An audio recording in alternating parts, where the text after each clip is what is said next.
Is there a loud, sloppy, ego-inflated bar philosopher in your neighborhood? Does he smell like warm beer and broken promises?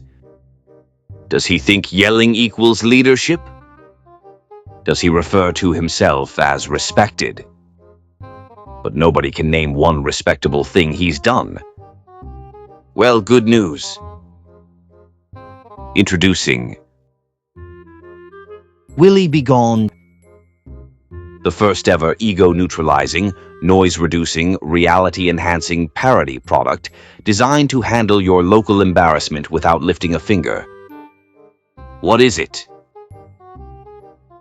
Willie Begone TM is a revolutionary three-step system.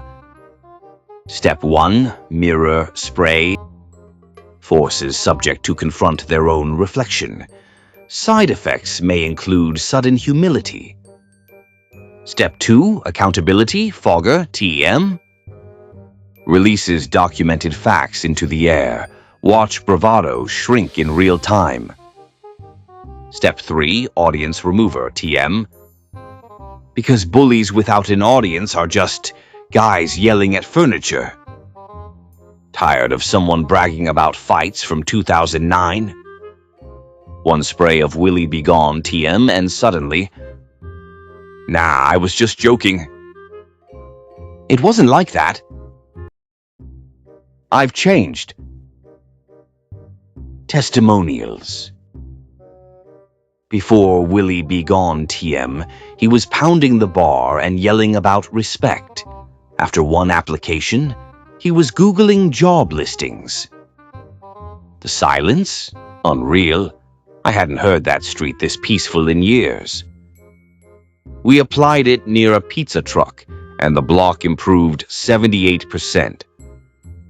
Not actual science, but it feels scientific. Warning label.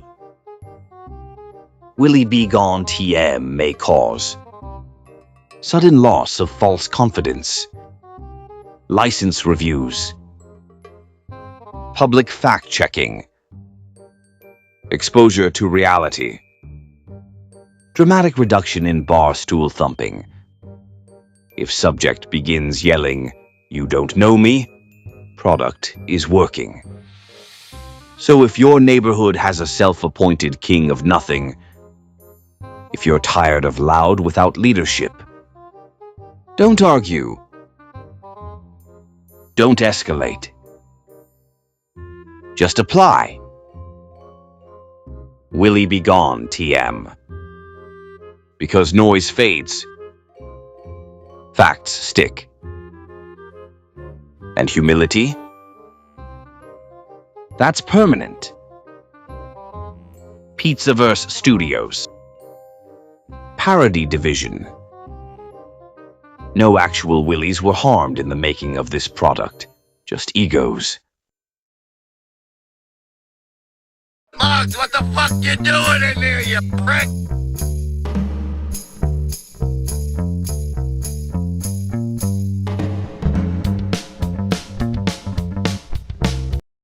Analyzing Evil. The Livestream Meltdown. A Pizzaverse Studios production. In association with Palermo Productions. Written by Bambi Palermo.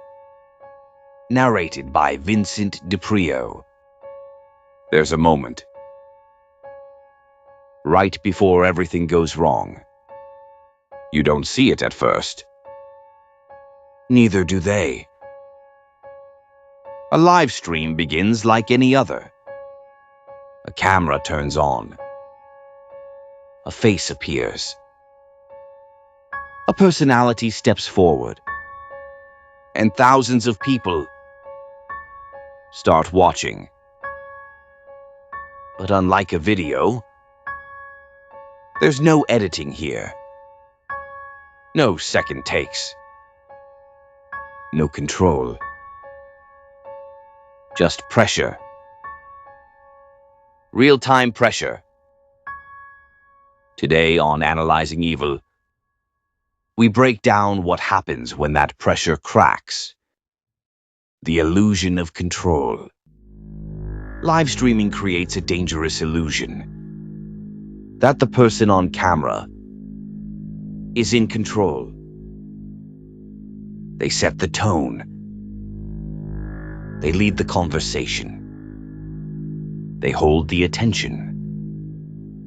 But in reality, the audience holds the power.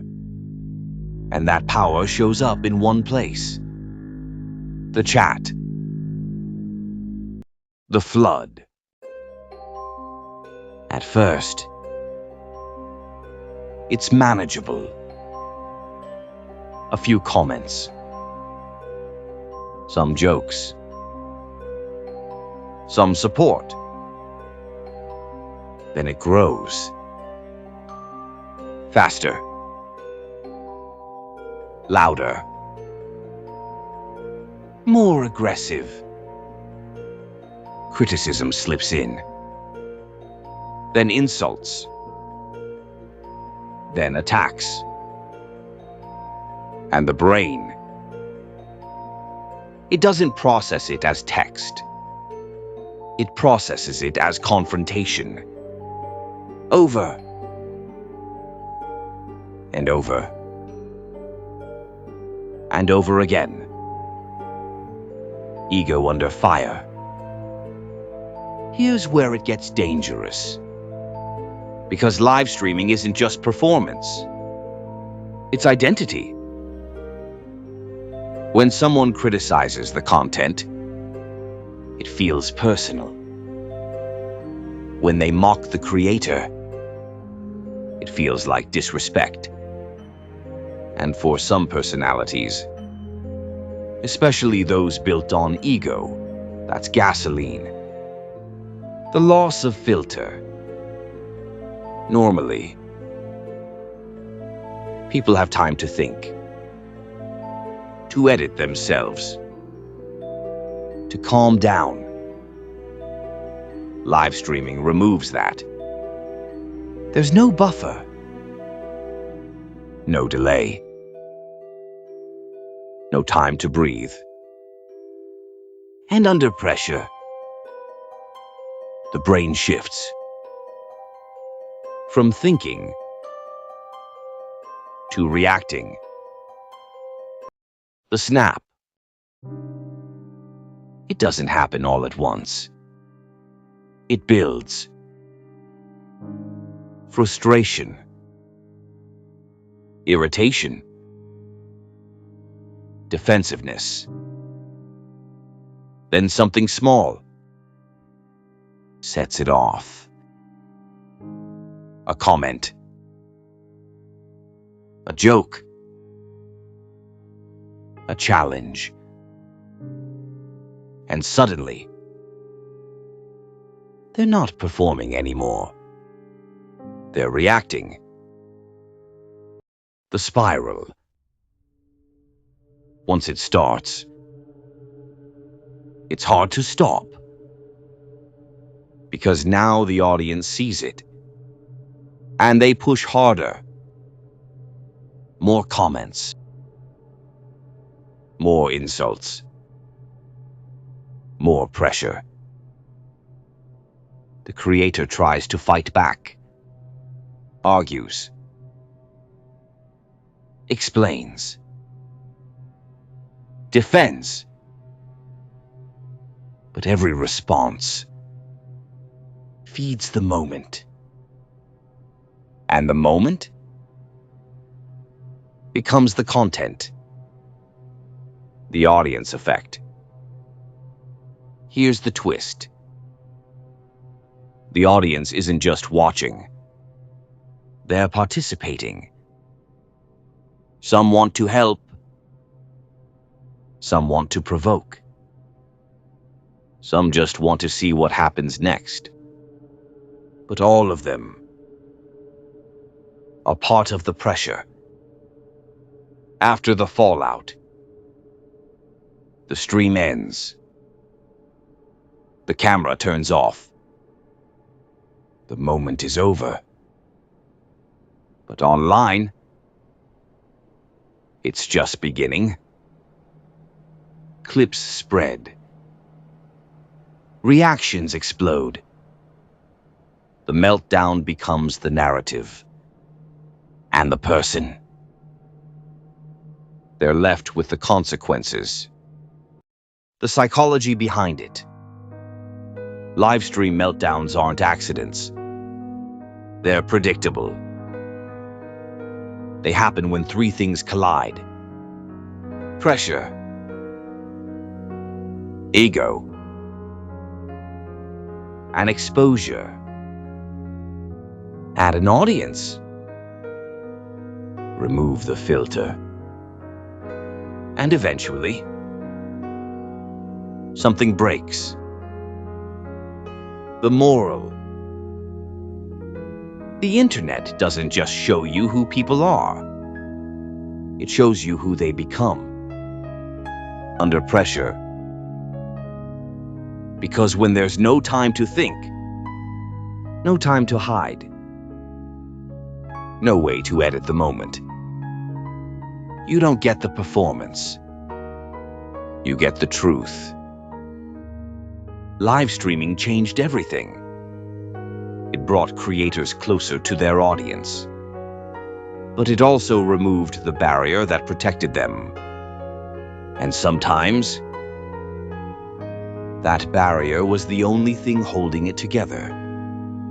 This has been Analyzing Evil. Credits. Analyzing Evil. A Pizzaverse Studios production. In association with Palermo Productions. Written by Bambi Palermo. Narrated by Vincent DiPrio. If you're starting to see how fast control can disappear, how pressure can turn performance into chaos, you're paying attention. Subscribe. Because in the Pizzaverse, we don't just watch the breakdown. We explain it. And let me tell you one last thing. Everybody thinks they're in control until the chat turns on them. Then, you find out real quick who you really are.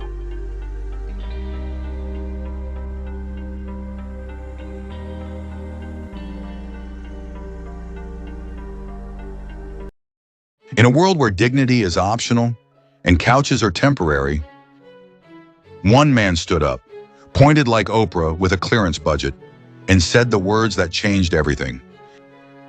And you get a futon. That's right, folks. Not a house, not a lease, a futon. Because when your life's been a non-stop flop from sofa to sofa, you don't need stability. You need furniture that folds, just like your plans. And today's lucky winner? Tony Bum Pizza. Yes, that Tony Bum Pizza, the human carry-on bag, the guy whose mailing address is wherever he last begged. And who stepped up to buy it? Muggsy. Yeah, Muggsy bought Tony a futon because even charity has limits. Watch as Tony lays down, the futon squeaks, and both of them immediately regret their life choices. Dual-purpose furniture, sleep by night, existential dread by day. Admiral impeaches futons, perfect for bums, grifters, and guys who swear they're just down on their luck for the 8th year straight. No refunds, no dignity, and absolutely no delivery after dark. You get a futon, and you definitely need a futon. Where dreams fold, and so do people.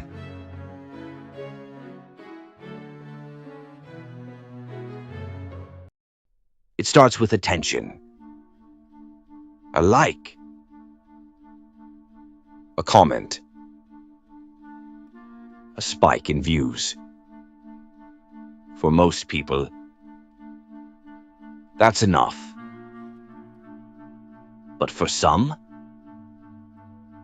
it's never enough. Because attention can become addictive. More views. More clicks. more reactions. And suddenly, it's not about the content anymore. It's about being seen. At any cost. Controversy, drama, shock value, conflict, outrage. Clout chasers don't just create moments. They manufacture them. Push boundaries. Cross lines. And when that stops working, they go further. Because the algorithm rewards attention, not integrity. And the audience, they keep watching. So the question becomes, where's the line?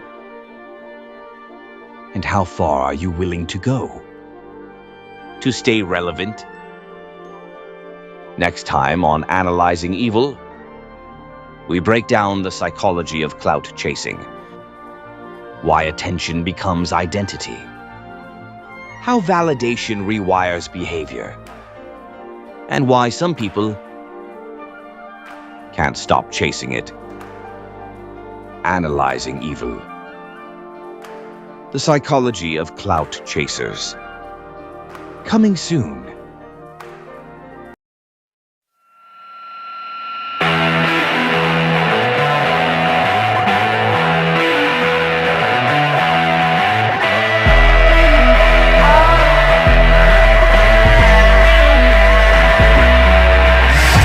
He's a good father, 2 sons and a daughter, but he wakes up and